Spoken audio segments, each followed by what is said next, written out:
Salmo de número 146. Louvado seja o Senhor. Que todo o meu ser louve o Senhor. Louvarei o Senhor enquanto eu viver. Cantarei a meu Deus até o último suspiro. Não confiem nos poderosos, não é neles que encontrarão salvação. Quando sua vida se vai, voltam ao pó, e todos os seus planos morrem com eles. Como são felizes os que têm o Deus de Jacó como seu auxílio, os que põem sua esperança no Senhor seu Deus. Ele fez os céus e a terra, o mar e tudo o que neles há. Ele cumpre suas promessas para sempre, faz justiça aos oprimidos e alimenta os famintos. O Senhor liberta os prisioneiros. O Senhor abre os olhos dos cegos. O Senhor levanta os abatidos. O Senhor ama os justos. O Senhor protege os estrangeiros e cuida dos órfãos e das viúvas, mas frustra os planos dos perversos. O Senhor reinará para sempre. Ele será seu Deus, ó Sião, por todas as gerações. Louvado seja o Senhor. Isaías 62. Por causa de Sião não permanecerei quieto. Por causa de Jerusalém não ficarei calado. Até sua justiça brilhar como o amanhecer e sua salvação resplandecer como uma tocha acesa. As nações verão sua justiça e reis de todo o mundo contemplarão sua glória. E você receberá um novo nome da boca do Senhor.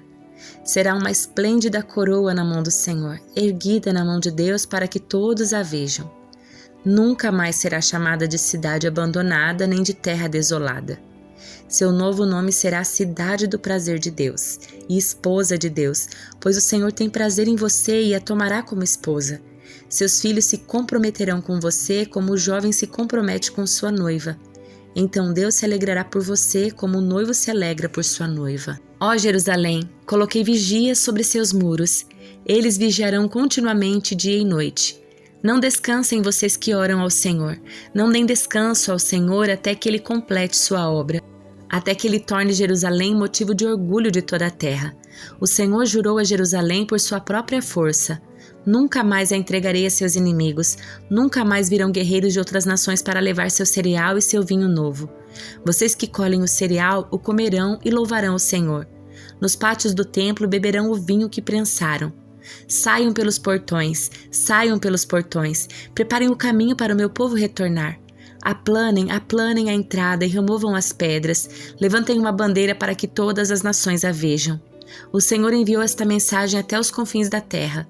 Digam ao povo de Sião, vejam, seu Salvador se aproxima, olhem, ele traz consigo sua recompensa. Eles serão chamados de povo santo e povo que o Senhor resgatou. E Jerusalém será conhecida como lugar desejável e cidade não abandonada. Ezequiel capítulos 43 e 44. Depois disso, o homem me levou à porta leste. De repente, a glória do Deus de Israel surgiu vindo do leste. O som de sua vinda era como o rugido de águas revoltas, e toda a paisagem se iluminou com sua glória. A visão era como as outras que eu havia tido, primeiro junto ao rio Quebar, e depois quando ele veio destruir Jerusalém. Prostrei-me com o rosto no chão, e a glória do Senhor entrou no templo pela porta leste.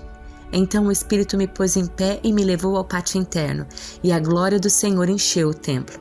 Ouvi alguém falar comigo de dentro do templo, enquanto o homem que havia tomado as medidas estava ao meu lado.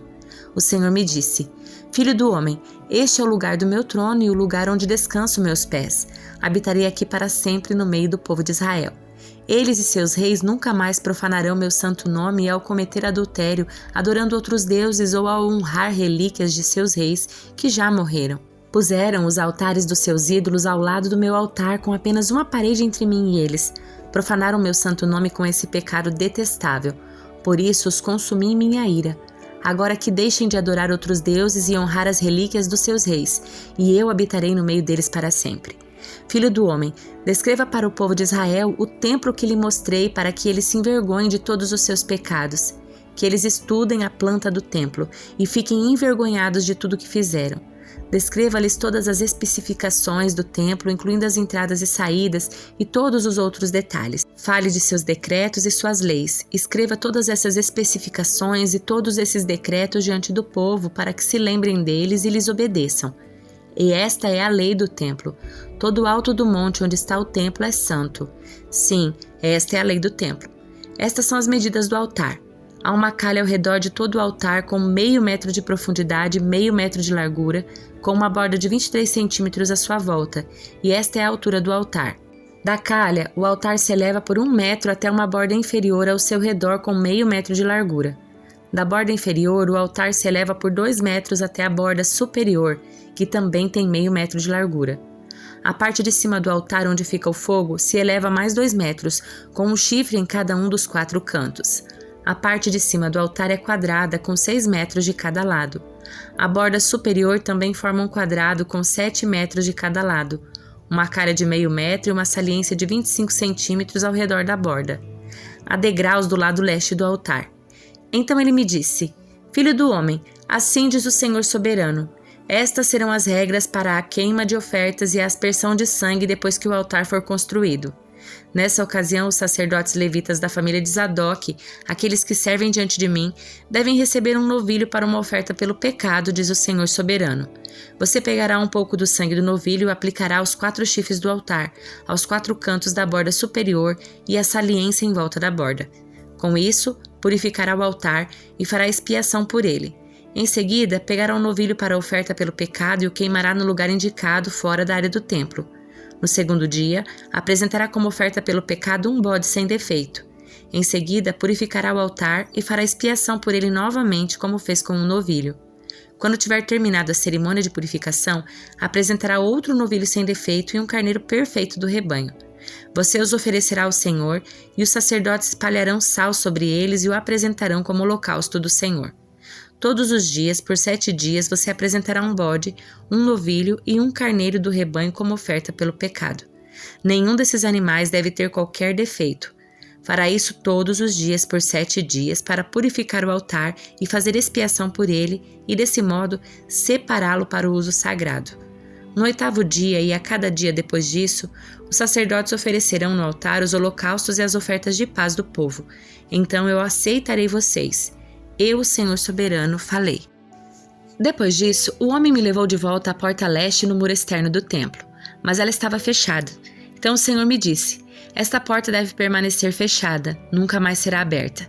Ninguém jamais a abrirá nem passará por ela, pois o Senhor, o Deus de Israel, entrou por ela. Portanto, permanecerá sempre fechada.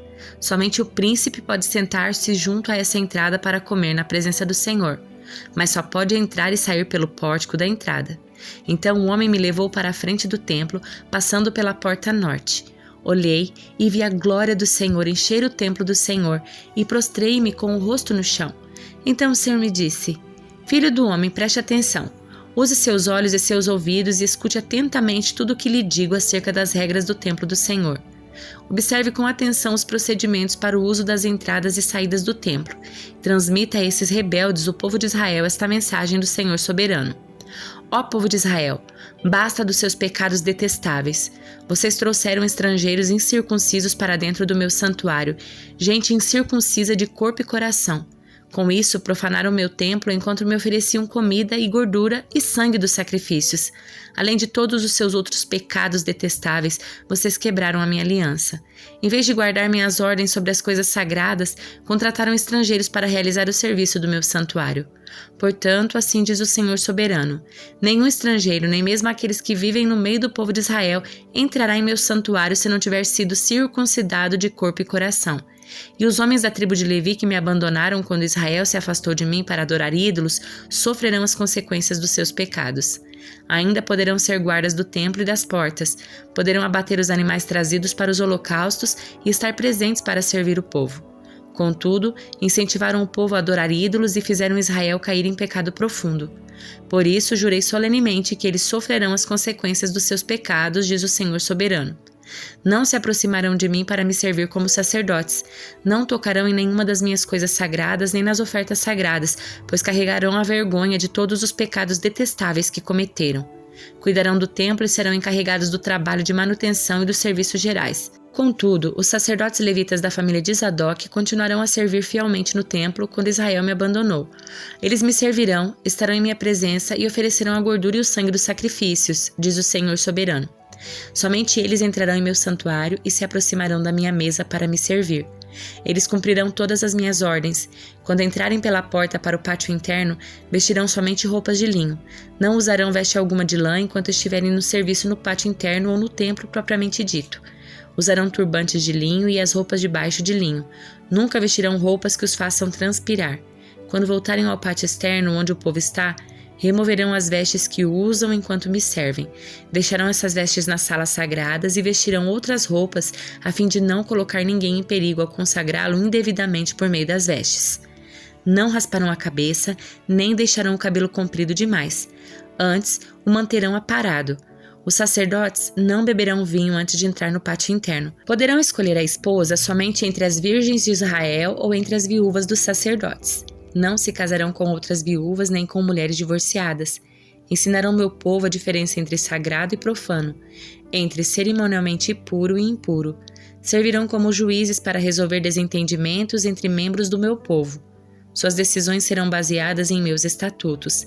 Eles mesmos obedecerão às minhas instruções e aos meus decretos em todas as festas sagradas e se certificarão de que meus sábados sejam separados como dias santos. O sacerdote não deverá se contaminar por se aproximar de uma pessoa morta, a menos que seja seu pai, sua mãe, seu filho, sua filha, seu irmão ou sua irmã não casada. Nesses casos, será permitido que se torne impuro. Mesmo assim, só poderá retornar seus deveres no templo depois de se purificar cerimonialmente e esperar 7 dias. No primeiro dia em que voltar ao trabalho e entrar no pátio interno e no santuário, apresentará uma oferta pelo pecado por si mesmo, diz o Senhor soberano. Os sacerdotes não terão propriedades nem porção alguma de terra, pois eu sou sua herança. Seu alimento virá das ofertas e dos sacrifícios que os israelitas trouxerem para o templo. As ofertas de cereal, as ofertas pelo pecado e as ofertas pela culpa. Tudo que for consagrado para o Senhor pertencerá aos sacerdotes. Os primeiros frutos maduros e todas as ofertas trazidas irão para os sacerdotes. As primeiras porções serão entregues aos sacerdotes para que os lares de vocês sejam abençoados. Os sacerdotes não comerão carne de qualquer ave ou animal que morrer de causas naturais ou que for morto por outro animal.